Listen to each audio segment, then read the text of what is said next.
Bonjour les amis, j'espère que vous allez bien. Shalom, shalom. Alors, on va poursuivre notre étude sur la Torah 13, mais avant, je voudrais parler un peu de ce jour qui est le 1er janvier 2026. Et nous rappeler tout simplement que c'est pas une fête qui est anodine, la Saint-Sylvestre. C'est pas tant que nous ne la fêtons pas, que nous, pour nous, le Nouvel An, c'est Rosh Hashanah.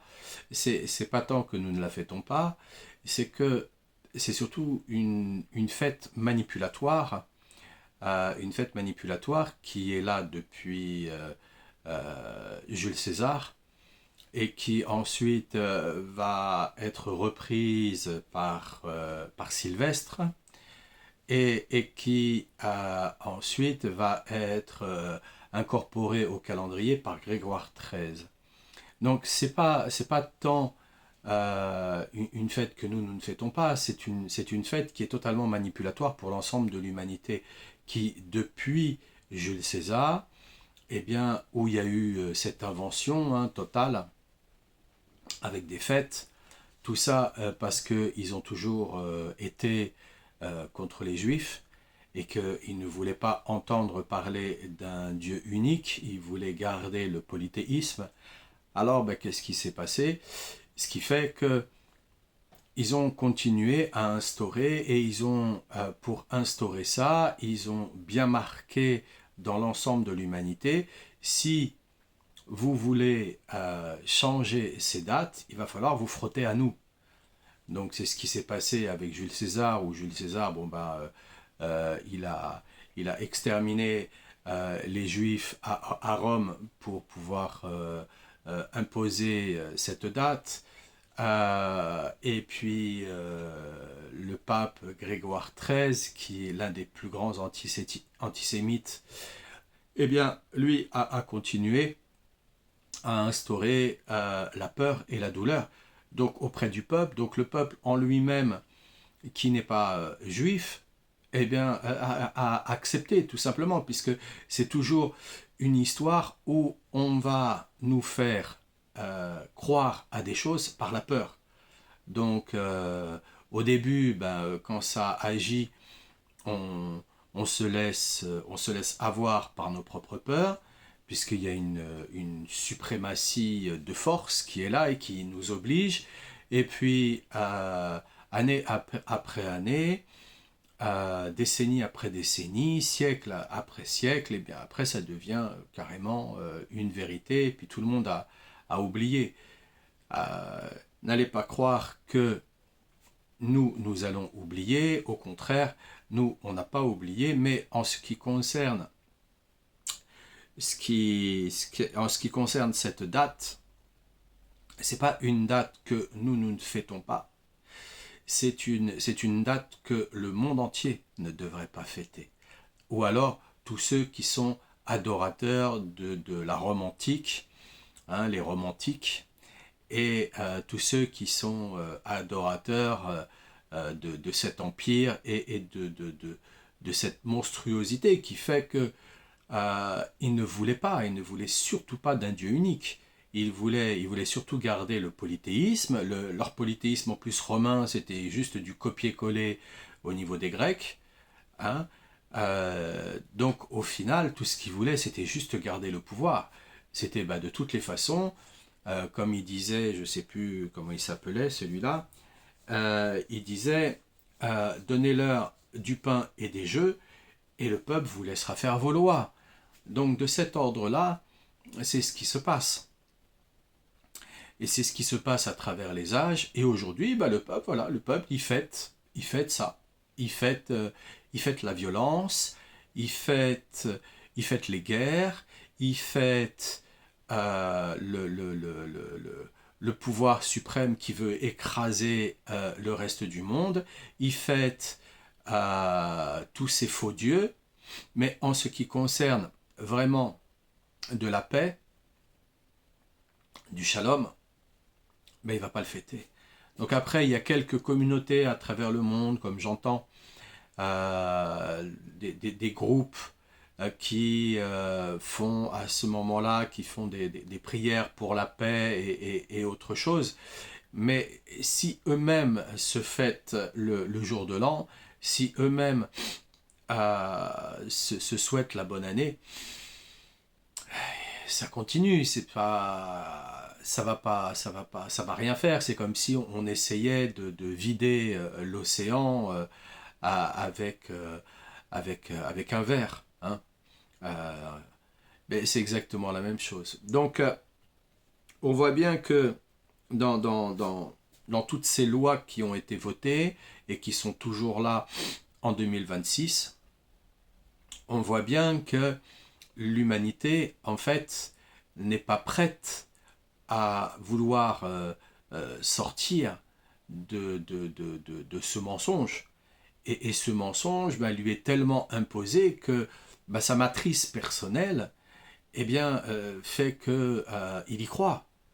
Il va y croire très très profondément. Et puis les parents vont laisser aussi les enfants être totalement institutionnalisés dans cette ambiance qui, qui fait que l'enfant, dès le départ, ne le quittera plus, puisqu'il y croira.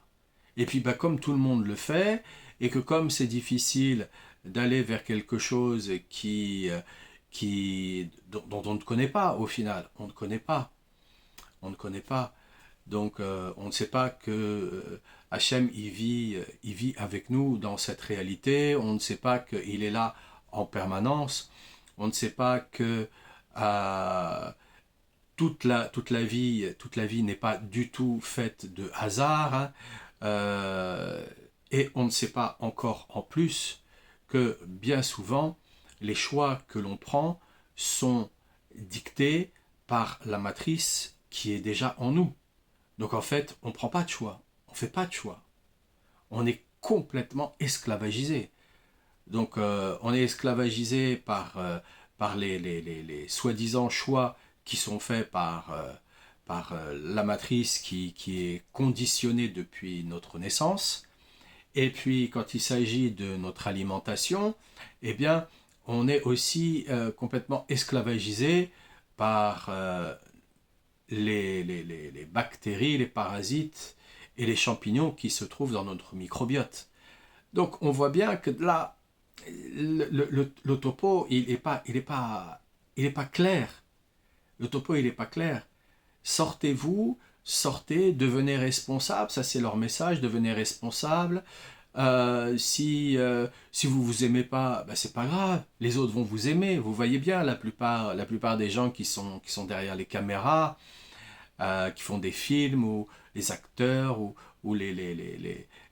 comment que ça s'appelle, les chanteurs, toutes ces vedettes-là, vous voyez bien que la plupart ont d'énormes difficultés avec l'amour propre, énormes difficultés avec l'amour de eux-mêmes. Parce que l'amour de soi-même, c'est quoi? C'est de se libérer totalement de ce mensonge, de cette matrice mensongère. C'est comme Hachem dit à Avraham Avinu, l'Erlera, retourne vers toi. Et quitte ton père, quitte la maison de ton père et retourne vers toi. Quand il dit quitte la maison de ton père, qu'est-ce qu'il dit? Qu'est-ce qu'il veut dire? Il ne veut pas juste dire tu sors de l'ambiance familiale, du village où tu te trouves, de la cité où tu te trouves. Non, il quitte la maison de ton père, c'est-à-dire quitte la matrice, fais totalement autre chose. Totalement autre chose. Et reviens vers toi. Il lui dit pas viens vers moi. Il dit pas viens vers moi, c'est pas le message des religions, viens vers moi et tout, aimez-moi, nanani. Non, non, c'est pas du tout ça. C'est pas du tout ça. C'est reviens vers toi-même.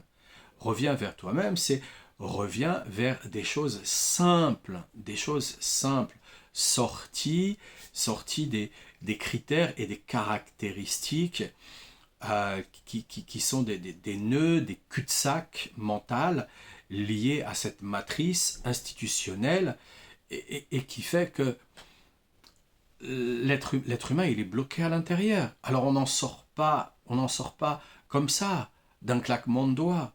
On doit y aller, mais de manière extrêmement progressive. Extrêmement progressive. Et d'ailleurs, vers qui se tourner?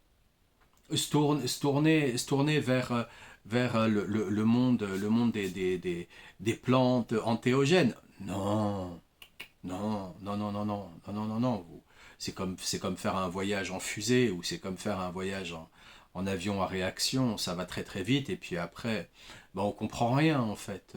La plupart même qui sont à l'intérieur, ils commencent à comprendre le travail qui est fait qu'à partir de 20 ans et encore c'est quand ils ont été élevés à l'intérieur de ce genre de pratiques, mais en règle générale, ils ne comprennent pas. Il y a un message qui est extrêmement profond là derrière, un message qui est extrêmement profond. Donc, Hachem, quand il dit l'Erlera retourne vers toi, c'est quoi retourne vers toi? C'est sors de cette matrice, sors de ces habitudes. D'ailleurs, c'est bien ce qu'on dit. Si tu veux changer ta vie, commence par te changer toi-même. Mais le message qui est lancé dans cette société et qui est créé dans cette société depuis l'Antiquité romaine, puisque la société elle n'a pas bougé depuis l'Antiquité romaine, il suffit d'aller chercher un petit peu dans les livres et pas seulement dans les écrits juifs, hein, dans la Torah, mais d'aller chercher dans tout un tas de livres et de voir que non, ça n'a pas bougé depuis l'Antiquité romaine. C'est toujours la même chose. À l'intérieur de Rome, il y avait les mêmes problèmes que nous vivons encore aujourd'hui. D'ailleurs, celui qui est au pouvoir là, et qui se prend pour Jupiter, on voit bien que c'est les mêmes problèmes qui ramènent. Ils ne changent pas. Ils gardent tout ça, ils gardent le pouvoir de vie en vie, en fait. Ils essayent de garder le pouvoir de vie en vie. À un moment donné, Hachem, il va leur reprendre ce pouvoir. Ils ne le savent pas quand, et c'est ça qui les inquiète. Et c'est parce que comme ça les inquiète, ils essayent justement de vivre le plus longtemps sur la Terre. Donc là, ils ont mis quoi? Ils ont mis énormément d'argent, des milliards, pour essayer justement de vivre le plus vieux possible et de prolonger justement leur existence sur la Terre parce qu'ils ont très peur. Ils ont très peur de ce qui va se passer. Surtout que depuis 2008, maintenant, les portes de réincarnation, eh bien certaines portes par lesquelles ils passaient pour se réincarner et ne pas être touchés et impactés par les horreurs qu'ils ont pu faire et qui revenaient justement dans leur famille, ces portes-là énergétiques ont été fermées. Donc, euh, du fait que ces portes ont été fermées, eh bien, depuis 2008, si vous regardez, ben là, ils ont commencé à s'intéresser ici à la Terre, ils ont commencé à s'intéresser aux problèmes climatiques. Bref, ils essayent, mais bon, c'est bien souvent comme ce sont des gens qui sont fous. Ils sont fous de par leur richesse, ils sont fous de par leur réflexion, ils sont fous de par leur connaissance. Ils sont comme celui qui a une crampe au volant et qui a le pied sur l'accélérateur et qui voit arriver le virage en tête d'épingle et qui ne peut pas freiner. Et bien voilà, ils sont comme ça, ils sont bloqués sur les idées, ils sont bloqués sur tout ça en essayant de parler sur, sur la possibilité éventuelle de faire un retour en arrière, c'est-à-dire qu'ils se disent, bah, au final, puisque Hachem il est miséricordieux, on va essayer de lui demander la miséricorde au passage. Mais de la manière dont c'est exploité, de la manière dont c'est donné,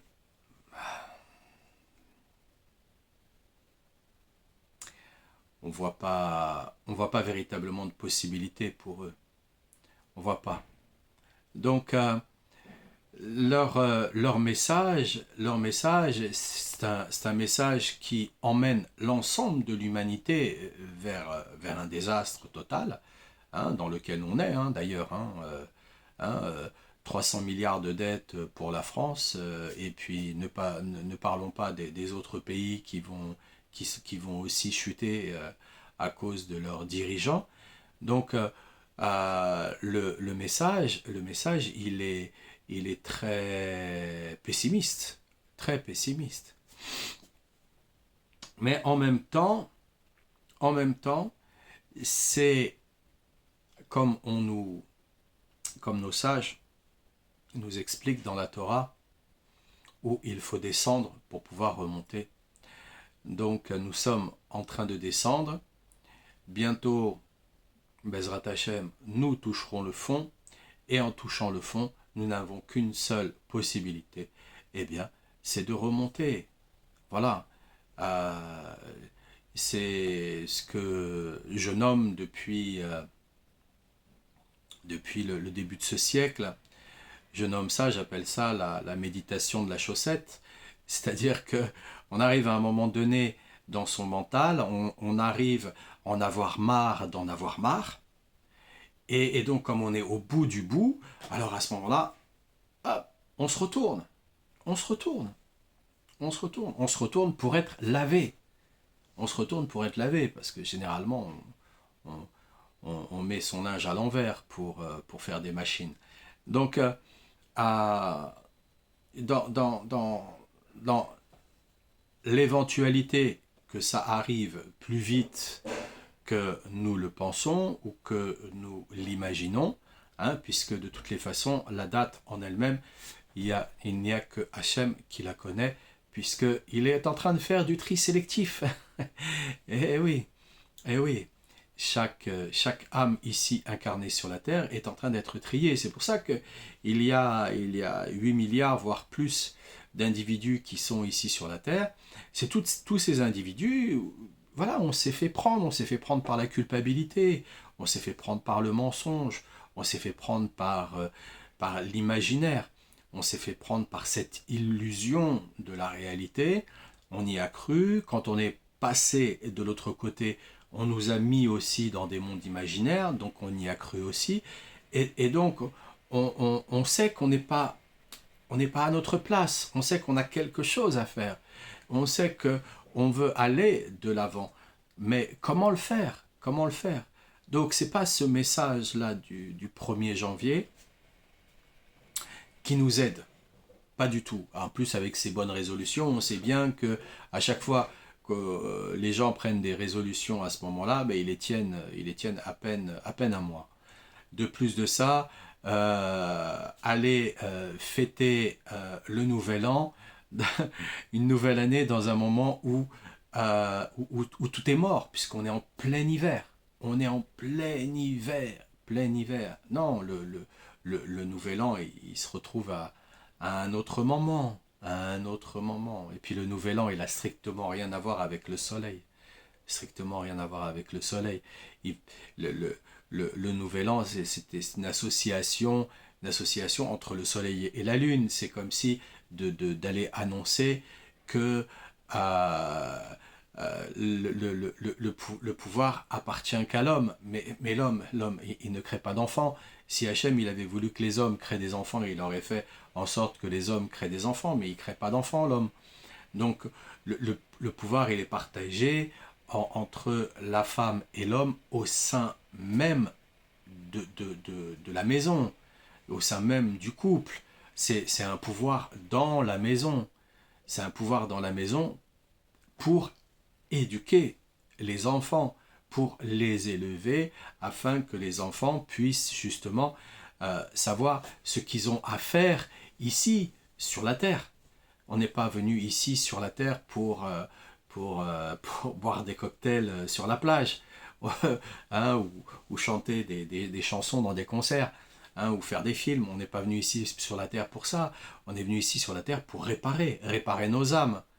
Donc le message en lui-même, il est clair. Il est clair. On est ici sur la terre pour faire un tikkun, pour réparer nos âmes. Et en réparant nos âmes, on répare l'âme en lui-même, on répare l'âme de Adam et de Ève, d'Adam et de Rava. Donc, dans cette dynamique-là, le 1er janvier, on est à côté de la plaque. On est totalement à côté de la plaque. C'est un peu comme là, dans ce qui est raconté dans la Genèse, où il est dit Et Yaakov embrassa Rachel et éleva sa voix et se mit à pleurer. Et Yaakov apprit à Rachel qu'il était parent de son père. Il était le fils de Rivka. Elle courut pour annoncer la chose à son père. Et dès que Lavan eut appris la nouvelle de la venue de Yaakov, il courut à sa rencontre. Il l'étreignit et l'embrassa, puis ensuite l'emmena dans sa demeure. Et Yaakov fit le récit à Lavan de tout ce qui s'était passé. Et Lavan s'écria, « Nous sommes de la même chair et ne formons qu'une seule et même personne. Aussi Yaakov demeura-t-il chez lui un mois durant. » Lavan dit alors à Yaakov, « Bien que tu sois mon parent. » 3 petits points. Donc quand on parle il emmena dans sa demeure, mais quand on entre dans la demeure de quelqu'un, quand un enfant il rentre à l'école va l'institutionnaliser, l'école va lui parler de ce qu'il a, de ce qu'il doit être, de comment il doit apprendre les choses, il va le noter. Donc quand Yaakov rentre dans la demeure de Lavan, lui, il écoute Yaakov. Mais en fait, il écoute Yaakov. Pourquoi? Parce qu'il commence à l'analyser. Et puis, dès l'instant même, il commence à le manipuler. Puisque Lavan, c'est un margoulin, c'est un malin, c'est un être, c'est un escroc, c'est un être rempli de malice. Donc il va commencer par l'écouter, il va commencer par genre faire sympathie avec lui, et donc il le fait rentrer dans sa demeure. Mais quand il le fait rentrer dans sa demeure, il le fait rentrer dans son monde à lui. Et donc après, quand Yaakov, lui, il va être prisonnier du pacte qu'il va faire avec Lavan pour essayer d'avoir Rachel en mariage, ça va durer 7 ans. 7 ans. C'est pas rien, 7 ans. Le chiffre 7 n'est pas du tout anodin là-dedans. Le chiffre 7 en lui-même, c'est aussi 7 ans pour un enfant, c'est l'âge de raison. C'est l'âge où c'est à ce moment-là où on commence à se dire, attends, qu'est-ce qui se passe? Attends, ça fait 7 ans que je suis là, ça fait 7 ans que je vois ses parents, ça fait 7 ans que je vois cette société, ça fait... Voilà, comment je commence à la comprendre. Et est-ce que je vais me rebeller de ces années d'apprentissage, ou est-ce que je vais les accepter voilà, parce que je suis comme ça, parce que j'ai pas d'autres possibilités dans ma poche. Il y a que ce genre de compréhension qui s'y trouve. Et donc là, Rabbeinu Akadosh, il nous parle et il nous dit,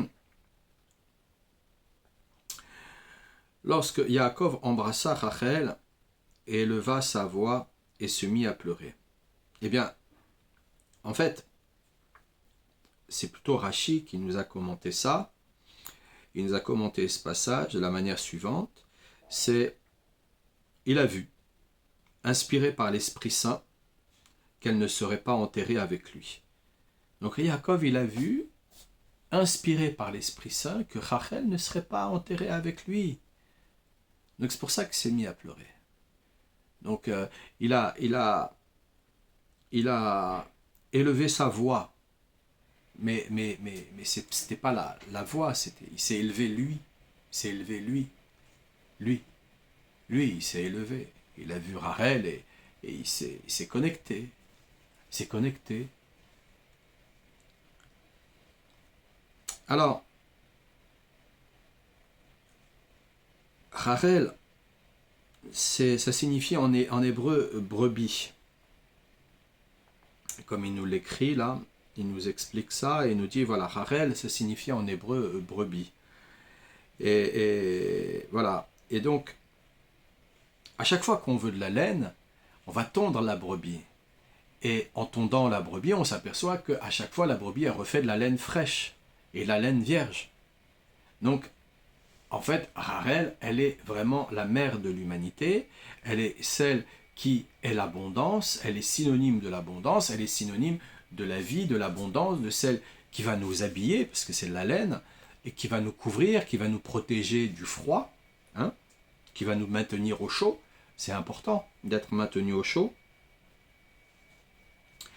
Et donc, ça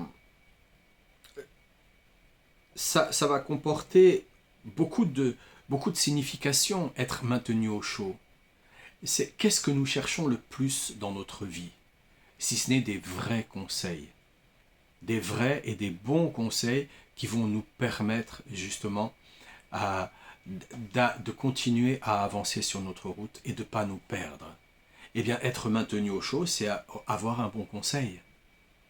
Quand on mange, ça nous donne de la chaleur dans notre ventre, dans notre corps, et donc on est maintenu au chaud. On garde un équilibre au niveau de la température intérieure.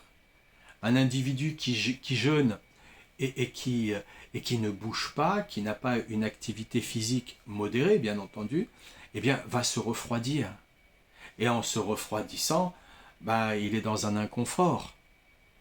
Et le froid est quand même synonyme de mort, à l'inverse du chaud qui est synonyme de chaleur, qui est aussi d'ailleurs un message qui peut être inversé, qui va être, qui va être manipulé à travers les âges, où on va nous faire croire que le soleil est bien plus important. Mais le soleil, lui, ici, il brille, et il ne fait que briller, la terre devient un désert. Tout est brûlé, tout est effacé. Donc la lune, elle est importante parce que la lune, elle va apporter l'eau, parce que la lune, elle va réguler, parce que la lune, elle va réguler aussi la température en elle-même qu'il peut y avoir sur la terre. Donc, Rachel, qui porte ce nom, qui porte le nom donc de brebis dans la Torah, en hébreu, et Rachel, elle est là pour réguler. Elle est là pour réguler la puissance du soleil. Elle est là pour réguler cette puissance parce que cette puissance-là du soleil, elle doit être mesurée. Elle doit être mesurée pour pouvoir nourrir l'ensemble de l'humanité et pas seulement les Juifs, mais l'ensemble de l'humanité.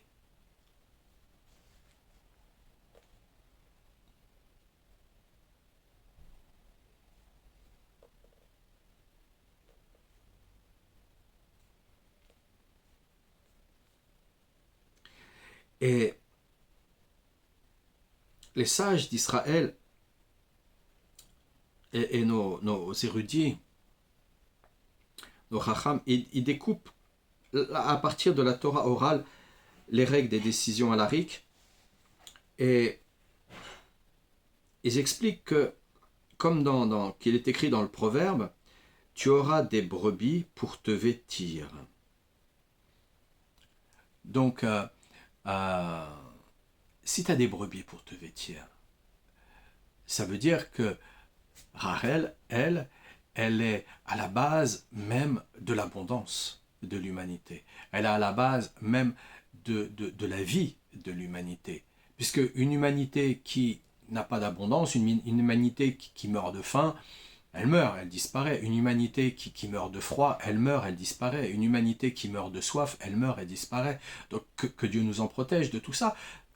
Mais c'est la base même. Rachel et Manu, c'est la base même.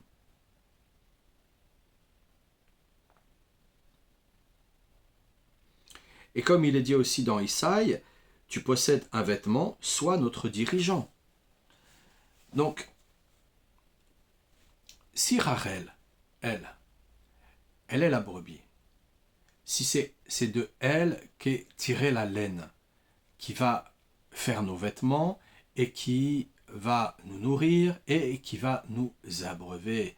Donc, si dans Isaïe, il est rapporté, tu possèdes un vêtement, sois notre dirigeant.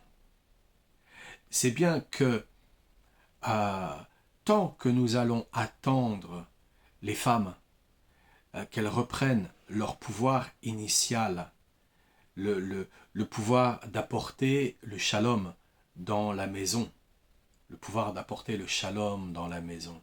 Et comment une femme doit apporter le shalom dans la maison. C'est pas compliqué, en fait. Il y a des choses à ne pas dire à son homme.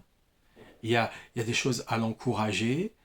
Et dans cet encouragement, quand l'homme vient avec une idée et que on doit l'encourager, eh bien, on va l'encourager, mais en même temps, on va lui donner la possibilité de réfléchir face à cette idée et d'analyser des situations qu'il n'aurait pas justement pensé.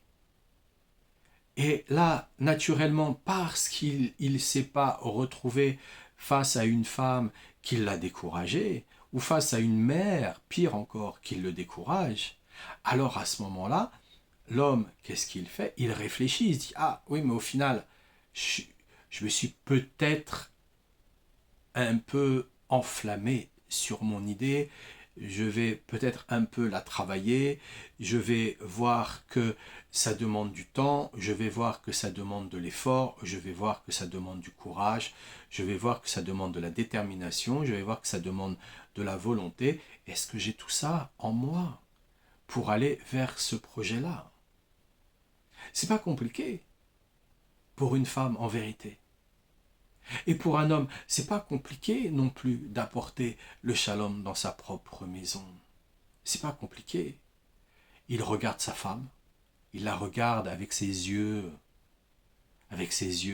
il la regarde dans sa présence, il est présent avec elle. Il est présent dans l'écoute de ce qu'elle dit. Il ne s'arrête pas à tout ce qu'elle dit, parce qu'il sait que sa femme, elle-même, quand elle est en train de parler, elle est peut-être déjà en train de changer ce qu'elle est en train de dire. Qu'elle sait et elle s'écoute quand elle parle, et elle sait que c'est peut-être juste éphémère, mais elle attend que son mari la regarde vraiment, qui est véritablement une présence, qui s'énerve pas quand elle s'énerve, qui lui fait pas de reproches quand elle achète des choses ou quand elle casse quelque chose. Au contraire, qui se dit, tiens, j'ai de l'argent qui va arriver dans ma maison, puisqu'elle vient d'en dépenser. Qu'il reste positif. Elle a besoin de cette sécurité-là. Ce n'est pas une sécurité financière qu'elle a besoin, c'est de cette sécurité-là. Cette sécurité qui fait qu'on incarne la sécurité, qu'on incarne le calme. Pas le reste. Après, les travers qu'elle peut avoir, c'est le travail, c'est le tikkun que nous avons à faire sur nous-mêmes. C'est pas les travers que nous avons. Elle a ses travers, nous avons les nôtres. Et ces travers-là que elle a, c'est notre tikkun à nous. Puisque si elle est dépensière et que nous, ça nous inquiète, c'est parce qu'on a un problème avec l'argent en lui-même. C'est qu'on manque d'émouna. C'est qu'on a manqué à un moment donné d'être présent, de parler avec sa femme. On part le matin, on fait sa tefila, on part au travail, à peine on la voit, à peine on lui parle, on se retrouve juste pour Shabbat, et puis le reste du temps, le soir arrivé, non, on n'est pas avec elle et on n'est pas avec sa famille. Donc on a manqué de présence. Donc on n'a pas, comment dire, tendu l'oreille et puis essayer de connaître les différents modes de fonctionnement qu'elle peut avoir dans une journée. Et vice-versa, c'est pareil. C'est pareil. Donc comme on n'a pas arrêté de se croiser, à un moment donné, on n'est plus là. On n'est plus là. Même si on est présent, on n'est pas là, puisqu'on s'est croisé. Non, on doit être véritablement là. Comment ça se passe, en fait? On est bien en train de travailler, hein, et puis madame, elle débarque. Et puis là, on est sur un problème, et on est là, et on est bien en train de travailler, on est profondément concentré sur un problème. Et madame, elle débarque. Si on croit qu'on est dérangé, Si on n'est pas en train de se dire, mais en fait, tout ce que je fais là, c'est pour ma famille. C'est pas pour ma reconnaissance personnelle, je m'en fous de mon kavod. Mais c'est pour ma famille. Pour que ma famille, elle soit équilibrée, pour que ma famille, elle puisse continuer à avancer, pour que ma famille, elle puisse faire son tikkun. Alors à ce moment-là, qu'est-ce qui se passe? Qu'est-ce qui se passe quand madame, elle arrive? Eh bien, quand madame, elle arrive, ça va m'énerver, ça va m'agacer. Mais si par contre, je me dis, tiens, elle me donne l'occasion de m'arrêter, j'avais la tête dans le guidon, et je trouvais pas d'échappatoire, et donc elle me donne la possibilité de sortir de cette énergie dans laquelle je suis, et après je vais rentrer dans une nouvelle énergie. Et donc en vérité, je remercie Hachem qui m'a envoyé ma femme me déranger. Ça change tout, complètement tout. Et en fait, on a juste à lui dire, ah tiens, t'es là, ah bah ça me fait plaisir. Ah, tu viens me dire un petit bonjour, ah bah ça me fait plaisir. Bon écoute, je suis sur un problème là, dis-moi ce que tu veux, et puis ensuite je vais retourner à mon travail. Et bien souvent elle nous dit, oh c'est pas grave, en fait c'est pas grave, je voulais juste voir ton sourire, je voulais juste te regarder, te regarder. Une femme, elle aime bien regarder son mari. Donc elle attend que son mari la regarde. Mais c'est pas juste avec ses yeux, c'est sa présence. Sa présence. C'est totalement différent. Exactement comme avec les enfants, c'est la présence qu'ils ont besoin. Ils ont besoin d'une présence. Donc, quand il nous parle, tu possèdes un vêtement, sois notre dirigeant. Ça veut dire que c'est sa femme qui lui a conçu un vêtement. C'est sa femme qui lui a donné la possibilité de s'asseoir là où il est. Elle lui a donné cette force. Elle lui a donné cette force parce qu'il a su comprendre qu'il était en train de réparer quelque chose en lui avec les problèmes de sa femme. Et comme il est dit,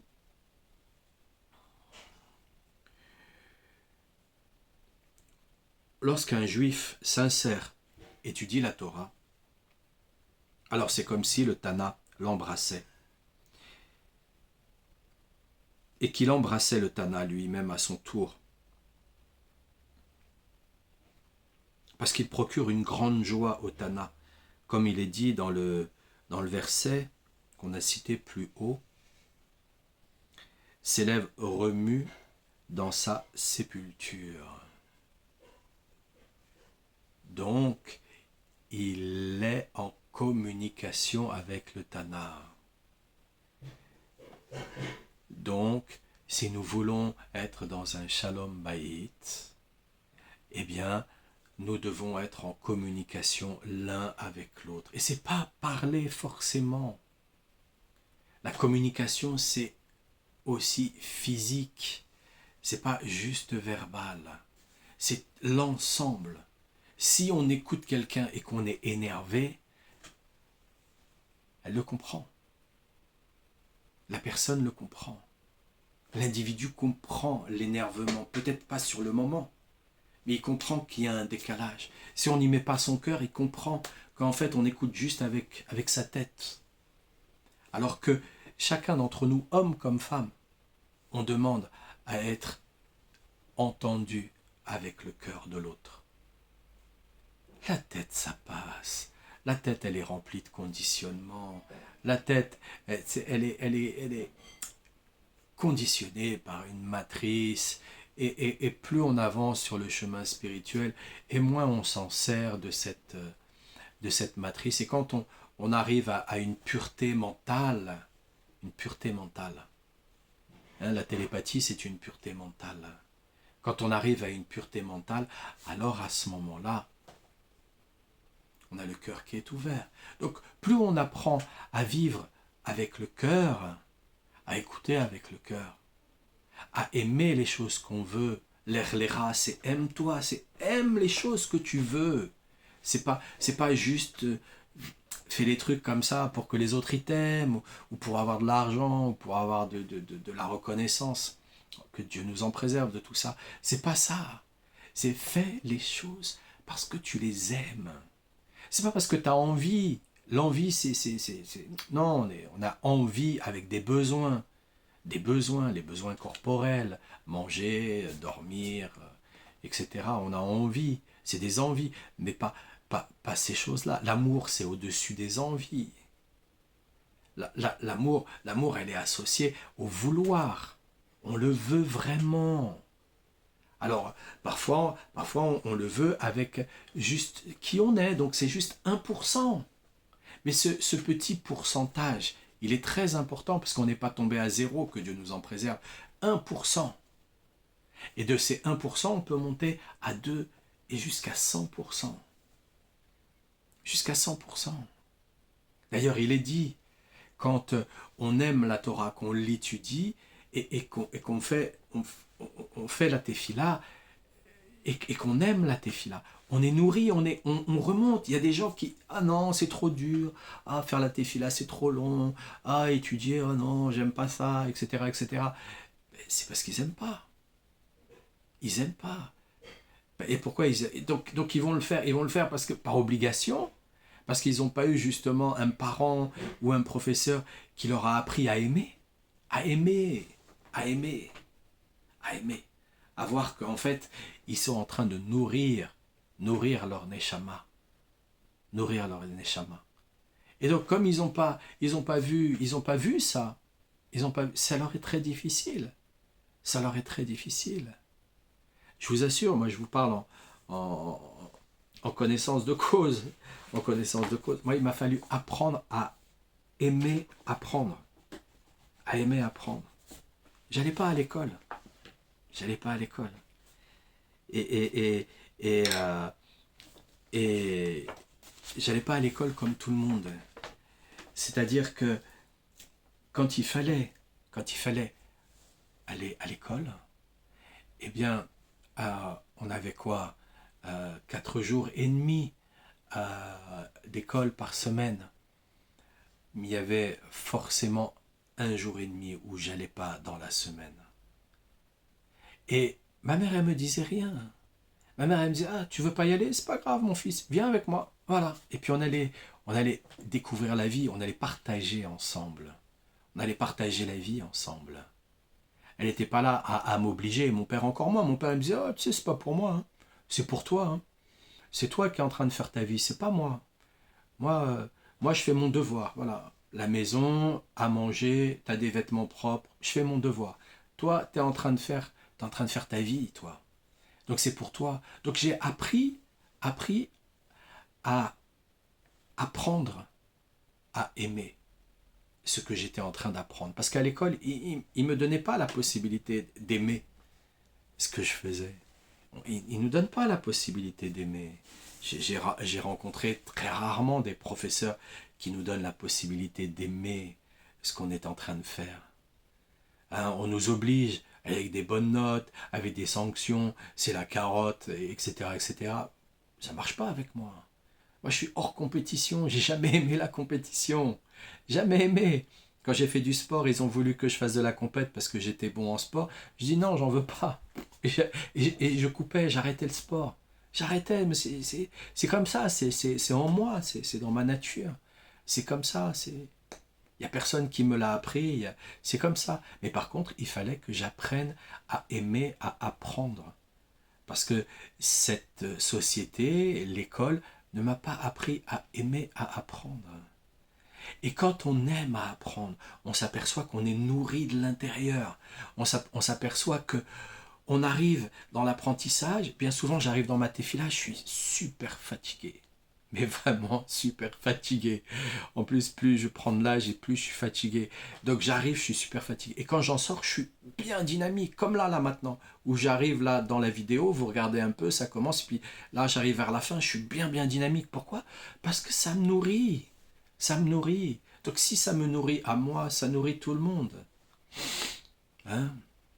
Monsieur et Madame Nourri, ils ont un fils, comment il s'appelle? Sam. Sam Nourri. Voilà.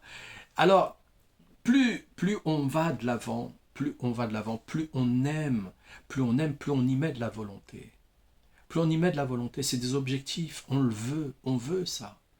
Alors quand on court plusieurs lièvres à la fois, quand on veut plusieurs choses à la fois, c'est plus compliqué. Donc on le fait pas à pas. Déjà une chose après l'autre, un pas après l'autre, et une marche après l'autre, et on monte comme ça, on monte comme ça, et on grandit petit à petit, petit à petit. Je vous souhaite une excellente journée, plein de bonnes choses, plein de bonnes nouvelles. Refoua Shlema pour tous les malades, le Shalom Bayit pour tous ceux qui en ont besoin, et la protection d'Hachem pour nous tous. À très bientôt.